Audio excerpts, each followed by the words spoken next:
করতে দেব না। আমরা পরিষ্কার ভাষায় জানিয়ে দিতে চাই, মাননীয় মন্ত্রী এবং বীর মুক্তিযোদ্ধা শাহজাহান খান কালকে আলোচনা হয়েছে, মিটিং হয়েছে।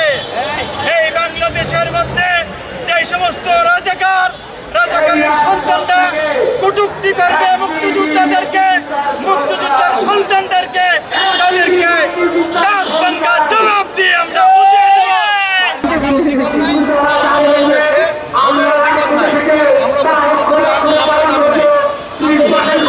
ভালো কথা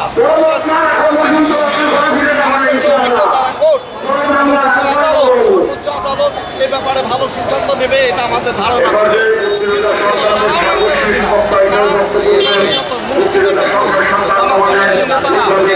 তাদের সন্তানরা ব্যবহার করে আজকে দেশটাকে শেখ হাসিনা জাতির পিতার তার বিরুদ্ধে কথা তাকে বলে মধ্যে তার বাড়ির সাথে কথা বলেছে। সে কি বলছে যে মুক্তিযোদ্ধার সন্তানরা চাকরি পাবে না, রাজাকারের সন্তানরা পাবে। এটা রাজাকারের সন্তানরা আছে, এটা প্রমাণ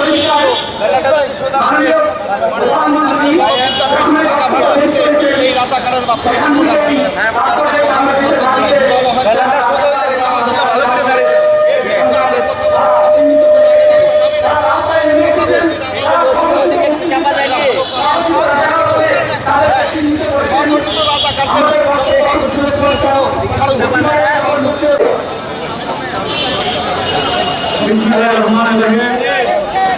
বাংলাদেশের মুক্তি স্বাধীনতার ইতিহাস তার গৌরবময় অধ্যায়ের নাম মুক্তিযুদ্ধ। শ্রদ্ধার সাথে স্মরণ করছে জাতির গর্ব, জাতির জনক, জাতির পিতা বঙ্গবন্ধু শ্রদ্ধার সাথে স্মরণ করছে কৃষ্ণ মহাগণের যুদ্ধের বিনিময় আজকের স্বাধীন সার্বভৌমত্ব রাষ্ট্রকে শ্রদ্ধার সাথে স্মরণ করছে জাতীয় স্বাধীনতাকে যাদের তাদের সকলের কামনা করছি। 1971 সালে জাতির পিতা 16 ডিসেম্বর যখন দেখতেন বীর মুক্তিযোদ্ধারা পিতৃহারা, সন্তানহারা, স্ত্রীহারা, ওয়ারহারা, তখন তিনি 1972 সালে এসে মুক্তিযোদ্ধাদের 30% ঘোষণা দিয়েছেন। সেই ঘোষণার বিরুদ্ধে আজকে স্বাধীনতার যে 25% রাজাকারদের জাতির পিতা ক্ষমা করে দিয়েছিলেন, তাদের অবস্থা 30 লক্ষ সন্তান আমরা পেয়েছি স্বাধীনতা। এই স্বাধীনতা যুদ্ধে আমরা রাজাকার আন্দোলনকে নির্মূল করে আমরা কিন্তু স্বাধীনতা পেয়েছি। আমরা স্বাধীনতা 53 বছর পরে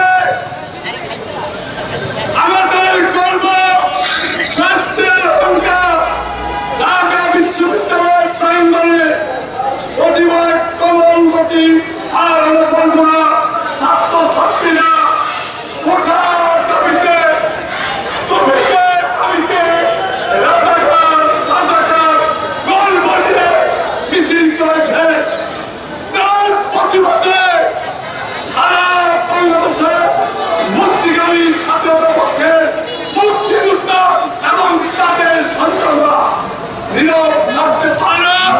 এবং আমরা গতকালকে সিদ্ধান্ত নিয়ে তাৎক্ষণিকভাবে সারা বাংলাদেশের প্রতিটি থানায়, জেলায়, মহানগরে আমরা সিদ্ধান্ত নিয়েছি। তাই তাৎক্ষণিকভাবে আজকে এই ফেস্টিভ্যালের সামনে মানববন্ধন কর্মসূচি, এই কর্মসূচিতে সভাপতিত্ব করছেন বাংলাদেশ মুক্তিযোদ্ধা সংসদের 2 নির্বাচিত চেয়ারম্যান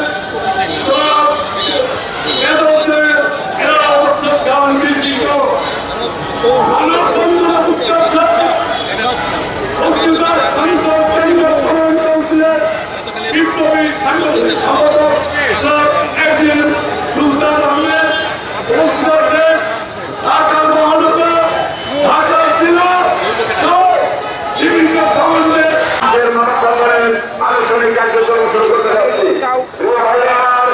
আজকের মধ্যে এই মানববন্ধনে আমরা সন্তান সংগঠনের নেতৃবৃন্দ সবসময় তাদের সহযোগিতা এবং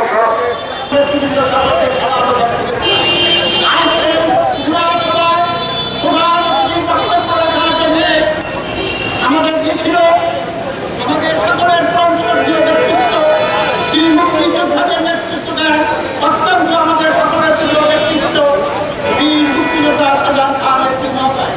আমি প্রধানমন্ত্রীর কাছে ওনার একটা সাক্ষাৎকারের জন্য প্রিয় ভাইয়েরা, সাংবাদিক ভাইয়েরা, আপনারা হয়তো চিন্তা করছেন হঠাৎ করে এই শান্তির পরিবেশের মধ্যে মুক্তিযোদ্ধারা হঠাৎ কেন দাঁড়িয়ে গেছে তাদের সামনে মানববন্ধন করে জাতির উদ্দেশ্যে আমরা মুক্তিযোদ্ধারা শান্তিতে ছিলাম, আমরা ভালো ছিলাম, আমাদের সপক্ষের শক্তি যেমন হচ্ছে সেটা না মাধ্যমে বাংলাদেশ উন্নতির দিকে চলে গেছে, উন্নতির চূড়ান্ত ভাবে পৌঁছে গেছে।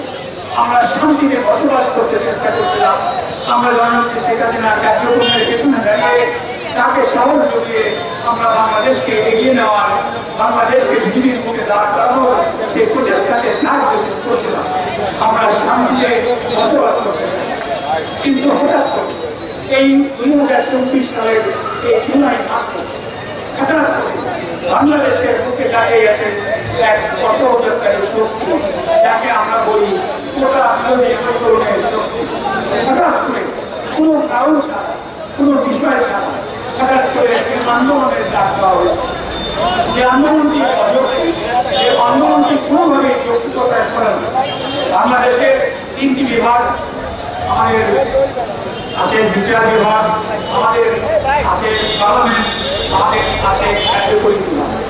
এই বিচার বিভাগ একটি রায় দিয়েছে, তার বিরুদ্ধে দাঁড়িয়ে গেছে সেই তথাকথিত মেধাযুক্ত ব্যক্তিরা বা সন্তানের, তারা যে মেধাযুক্ত হয় সেটি প্রমাণ করে যে একটি রায়ের বিরুদ্ধে দাঁড়িয়ে তারা সরকারকে বলছে নির্বাহী ক্ষমতার মাধ্যমে রায়কে উঠিয়ে দেওয়ার। এটি পৃথিবীর কোনো ইতিহাসে, পৃথিবীর কোনো সংবিধানে, সেটি উন্নত রাষ্ট্র হোক, সেটি যে কোনো নিম্নমানের রাষ্ট্র হোক, সেখানে কোনোদিন ইতিহাসে নেই যে একটি সুপ্রিম কোর্টের, হাইকোর্টের রায়ের বিরুদ্ধে একটি নির্বাহী আদেশের মাধ্যমে একটি বিষয়কে সিদ্ধান্ত। এটি আমাদের জন্য দুঃখজনক যে আমরা যাদেরকে মেধাযুক্ত বলি, আমরা যাদেরকে মেধা সম্পন্ন সন্তান বলি, সেই মেধা সম্পন্ন সন্তানরাই আজকে অমেধার মাধ্যমে একটি অযৌক্তিক আন্দোলন সৃষ্টি করেছে। আমি আপনাদেরকে একটি কথা বলতে চাই, মেধা এবং অমেধার শক্তি প্রদর্শনীটি নয়, এখানে ইন্ধন আছে, এখানে অন্যায় কথা। আমরা মেধার কথা বলতে গেলে বলতে চাই, মনে রাখতে হবে, একটা উদাহরণ দিয়ে আপনাদেরকে বুঝিয়ে দিতে চাই যে এটি মেধা এবং মেধা নয়, এটি শক্তির যুদ্ধ নয়। বাংলাদেশের 43 BCS পরীক্ষার একটি পরিসংখ্যান দিতে চাই, সেখানে 4 লক্ষ মানুষ সন্তান তারা পরীক্ষার জন্য দরখাস্ত করেছিল। 4 লক্ষের মধ্যে 3 লক্ষ পরীক্ষায় তারা অংশগ্রহণ করেছিল। 3 লক্ষের মধ্যে 3 লক্ষের মধ্যে 3টি ভাগ পেরিয়ে, প্রিলিমিনারি পরীক্ষা পেরিয়ে, তারপরে লিখিত পরীক্ষা পেরিয়ে মাত্র 9000 মেধাযুক্ত সন্তানেরা এখানে পাস করতে পেরেছিল। এই 9000-এর মধ্যে মেধাযুক্ত সন্তান ছিল মুক্তিযোদ্ধাদের, মেধাযুক্ত সন্তান ছিল পিছিয়ে পড়া জনশক্তি, মেধাযুক্ত সন্তান ছিল নারী, মেধাযুক্ত সন্তান ছিল